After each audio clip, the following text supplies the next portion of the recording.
Okay, so 3.3, 3.4, logs and solving properties of logs, and then solving exponential log functions. The big things that you need to remember is when you're talking about logs and exponents is they are inverses of each other, so their properties are going to be related. I think on the front of the page in the notes I did problems like I had x squared times x to the third. Well, that would be x to the 2 plus 3 because you would have had 2 x's here and 3 more. That gave you a total of your 5. Notice multiplication and addition went together. And with logs, they do the exact same thing. So we can expand out properties of logs using these product and quotient rules. So if you wanted to expand it out for some reason because you're solving an equation, you can do that, or to go backwards. Subtraction was with division, okay? So the first problem we have right here is we have to convert this ln into, in terms of ln2 and ln3. And all that really wants you to do is kind of use these properties, only you're using them with numbers. So right now I'm thinking in my mind that there are 2 numbers that multiply together to give me 54, and I'm just going to kind of do a factor tree. So that would be 6 times 9, and that's 3 times 3, and that's 2 times 3. So here I notice that I could rewrite ln 54 as 2 times 3 to the third power. Well, I could go even further by expanding that out if I needed to. That would be ln 2 plus ln 3 to the third. And remember, these exponents shoot to the front.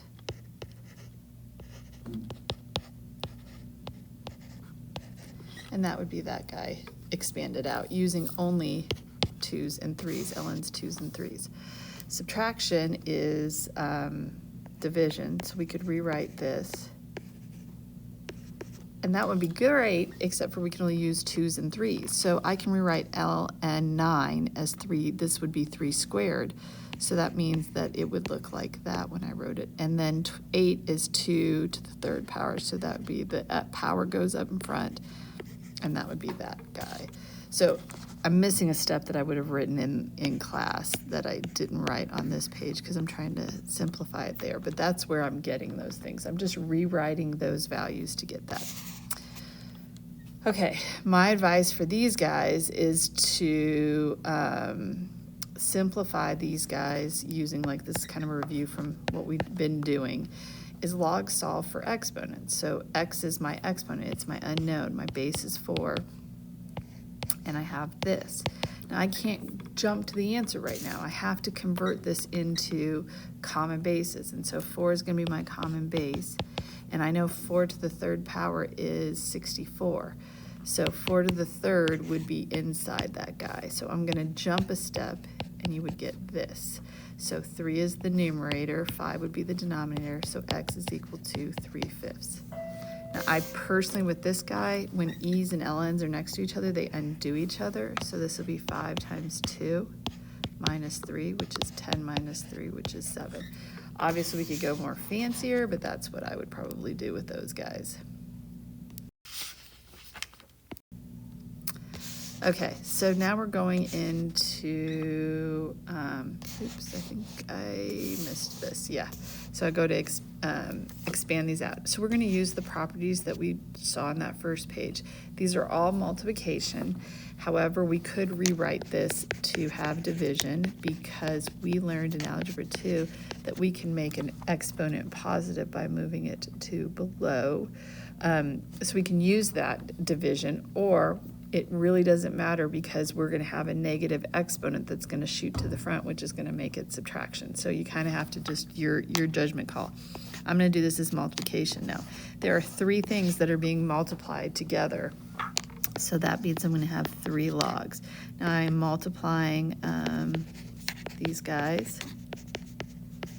And you might say, but Mrs. Heischman, you just said that that was division. Well, it is division, but you're going to see how it's going to happen. So the log 12 can't do anything about it, but this 5 needs to shoot in front.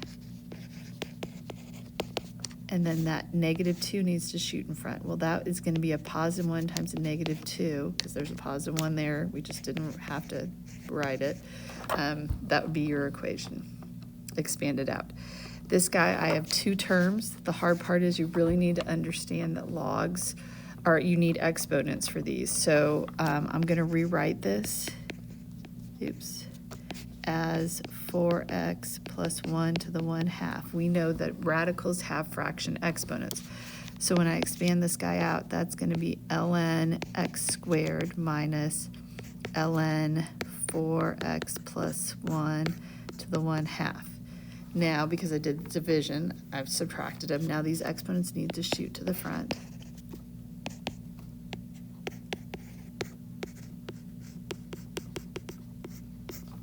Okay, and I've expanded it out. This guy's going the reverse, so I have 2 terms. So I'm going to write 1 log, base 3. This 4 would shoot back to be the exponent of that guy. This would shoot back with that. But I know that fraction exponents mean they are radicals, and that's what that would look like. This guy, I have 2 terms. This exponent's going to shoot back, and I've got ln x minus 4 squared x to the 3rd. I personally would always write the single thing first, just because it looks better, but either answer would work. Okay, this guy, the 7's going to shoot back. This -2 is going to shoot back, which means it's going to be subtraction, which means it's division.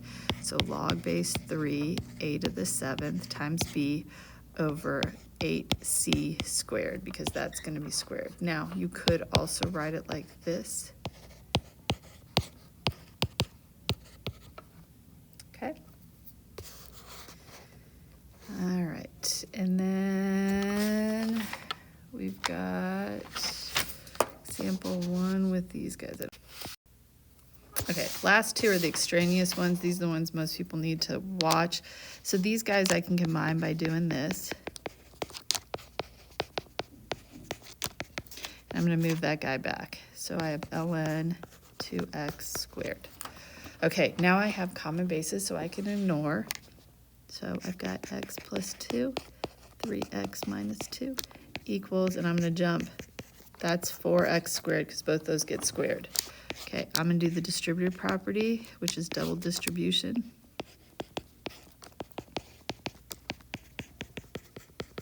And I personally going to move everybody over. Oops, this is 4, so that's going to be 4x squared, so that's going to be minus 4x. So I'm going to have minus 3x squared minus 4x minus 4.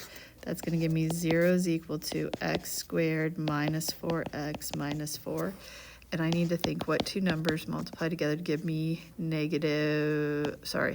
positive, because that should be positive. Should multiply to give me positive 4 and add together to give me negative 4. And that would be x minus 2, x minus 2. So in my head, I should be able to do x minus 2 is positive 2. Then if you plugged in 2 for x, in these parentheses, if you get a negative number, it's a no solution. But this would give you a positive number, so it works out. So 2 is just our number, not negative. It's definitely positive. Okay, these guys can be combined.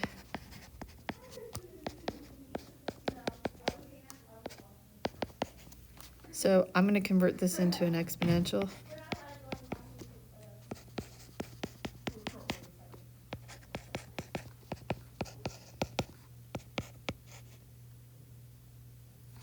I forgot an x.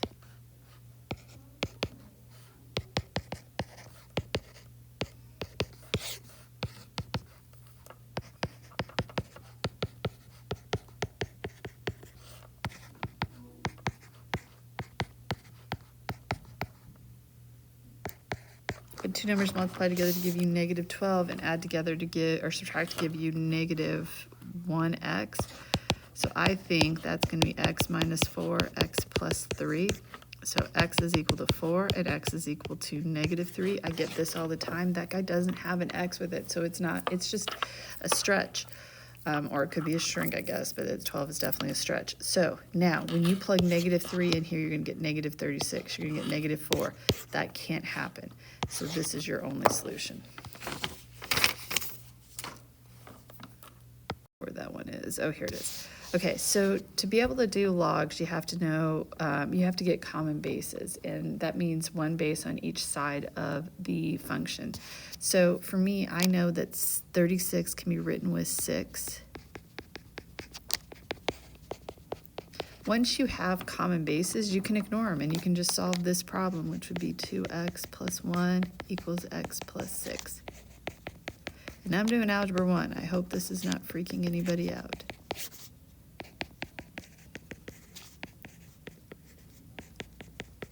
So x equals 4. That would be my work. I don't personally like fractions, so I bring that 2 up and make it look like this. And I know 64 is 2 to the 6. Now, I'm going to simplify a little bit more before I get going. This I can multiply together, and half of 6 would be 3. So you would have negative x equals 3, and then divide both sides by negative 1. X is equal to negative 3. Number 2, what I personally would do is put e's, because when you set an e and an ln next to each other, they undo each other, and so this would be your answer. If I give you a calculator, you could tell me exactly what that is, but these are exponents. This whole thing became that guy's exponent. This, I'm going to subtract 6.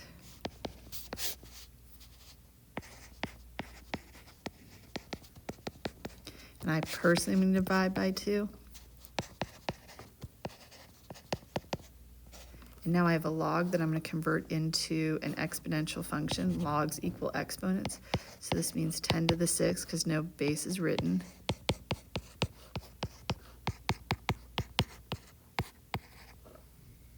That would be our answer.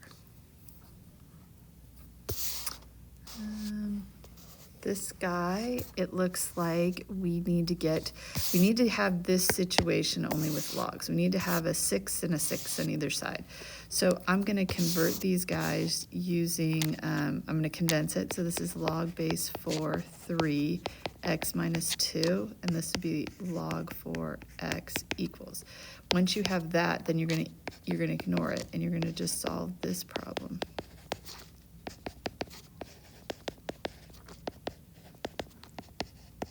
So I got to come over here. So that's negative 2x equals negative 6. Divide both sides by negative 2. X equals 3. This one I don't have to do any combining with it, but I know I can ignore everything because now I have x squared plus 3 equals 52. When you take a square root, you have a positive answer and a negative answer. To solve for exponents, which is what you want to do, you want to solve that for that x, you should convert it into a logarithmic equation, and this would be it. You can plug that into your calculator to get.